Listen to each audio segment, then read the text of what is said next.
So, as men today, we are being encouraged to be soft, be emotionally soft, be vulnerable, complete BS. So today, let's talk about what happens to a man when he becomes soft. Basically, what happens to you when you become soft. Now, to be very frank, this video might trigger you, but I don't really intend to look for your trouble, right? So today, we're exploring the lives of other people who basically followed the exact same path. They went up in life, they gave up, they lost, and then their lives became what? Misery after. One of the funniest stories that comes to my head is Samson. Samson in the Bible, the world's most strongest man. It makes me think if these gym bros even have brain or something.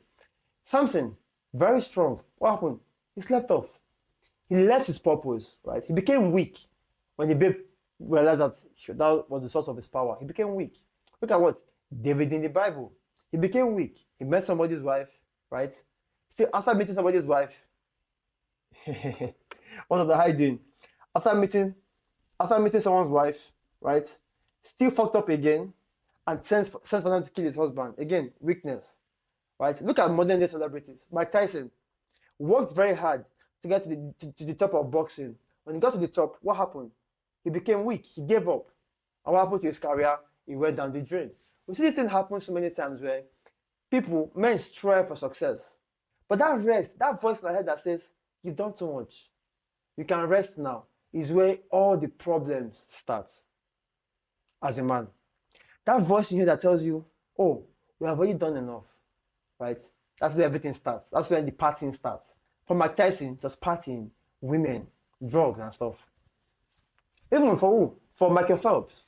So if you look at the lives of people who never give up, like some basketballers who still go hard today, or the guys who leave basketball and go on to another purpose, you got to realize that these guys live an amazing life. It's not about the money.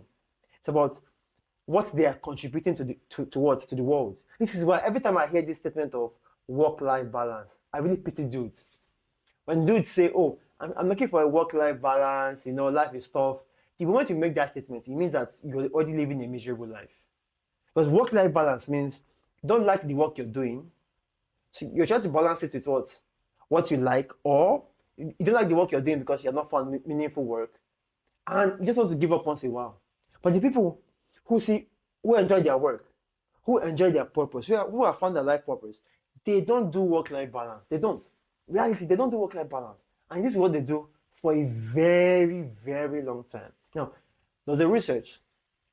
Now, the result of the research was that the people who retire earlier than others die earlier than others. Now, for the men, people who retire earlier, they die earlier. And maybe it makes more sense because after retirement, you feel useless because you basically be useless, right? What that means is our work itself is supposed to occupy a large chunk of our life.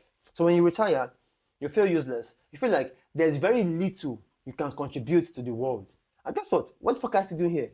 It's best for you to just X. So those guys, I think in the experiment, they passed, 10 years earlier than those that retired later. What does that tell you? As a man, work is not about making money, right? Making money is a byproduct, right? But work is about being useful to other people.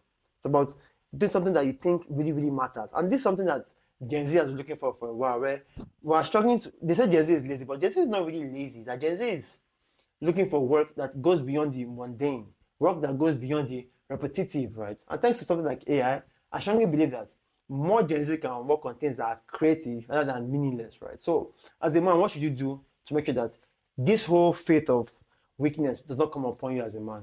Your first step is what? Have goals you're working towards. Because without a goal, without a vision, without a mission you wake up to, right? And speaking of mission, right? Speaking of mission, a quote came to my head which I remember. The quote says, "The devil will tempt every man, but the idle man would always tempt the devil." Think about it. The devil will tempt everyone. But you see that man who is idle, he's the one who is welcoming the devil. Now think about it. When you are idle, when you have nothing your mind is going towards, what happens? Your mind begins to go towards from very, very dumb shit. You begin to scroll social media. You begin to look for what? Instant gratification. Your life feels like there's no urgency, there's no excitement to life.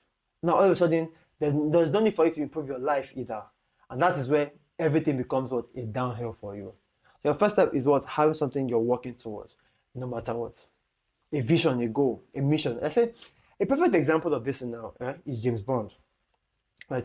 Forget that James Bond is like a movie character, but James Bond himself, he's always on a mission. He's always saving the world. He's always doing some good, right? I think about it. He meets attractive women because women are mostly they are the leading cause of men's downfall. Women are the leading cause of men's downfall, right? So James Bond will walk into a new town. He will see a very attractive babe, a very attractive woman. But guess what? That woman will never get James Bond off his purpose. James Bond will still do what he wants to do no matter what. And that is what every man should achieve, to strive to be. A real life James Bond. You start by having a mission, a goal you're working towards. And you work on it every single day. By what? Your routines, your habits. Now, if you're working on a business, you may not really work 7 days a week, right? You may choose one day for what? Studying. But even the crazy part is that even your rest should be intentional. I'm not here to tell you, oh, let's work 247 now. Yes, there's time to work, but there should be intentional time to rest. Why I put rest there is this, is that if you don't have rest that is intentional, you're going to burn out, you're going to give up, right? Well, something worse is, something better is when you have rest, you know that, oh, going beyond this rest period is a problem. Then you can then enjoy the journey. Then you can then do the work. So you have your mission, your goal. You have your daily action you take every single day, right? Some days could just be reading, studying, but have something you do every day that takes you closer to your goal, right? You limit how much you indulge in some soft life activities. How much do you indulge on social media? Reduce it. How much do you, indulge in fast food, things that distract you? Reduce them. As a man, as a man, right? Your best weapon is your attention. Not your time, it's your attention. Because the moment you begin to control where your attention goes, where you put your energy, that's the day you begin to have true freedom. People speak about freedom of what? Money, time, location. What about freedom to think what you want to think? What about freedom to eat what you want to eat? Right? So, as a man, you have to realize that, again, learn from the stories of other people who have been on this path, and then they suddenly gave up because they felt that they had already won. Yes, people can say, oh, does that mean life is an unending treadmill? Yes, it is. And for the guys who, quote unquote, who never gave up, who never became weak, there's always a common pattern. They might start something like, say, basketball, right? Along the lines, you might say, no, basketball will not really be my thing again. Let me go into what? Music, being a DJ, being a fashion designer. But the bottom line is, your mind has to be going towards something. Because without it, you're basically inviting the demons, inviting the dragons. So keep your focus clear. And that's it basically, right? It's you have to stay hard, as sharp as possible, and never allow distractions come in. Like I said, I see too many guys get into relationships. 6 months down the line, you stop going to the gym, you now have pot belly, and before you know it, you're unattractive, and then she begins to resent you. This is why I always, it's just crazy when I'm seeing women who get into relationships, or guys, when they give up because they stop being attractive, they become fat, lazy, complacent. It's a matter of time, and that itself is what emasculates men. Because when you get into a relationship, most likely, your woman will make some demands. But if you're not established with this mindset of not being weak, you will give into it. You will cave into it. You would want to please her. In that process, you will lose yourself, right?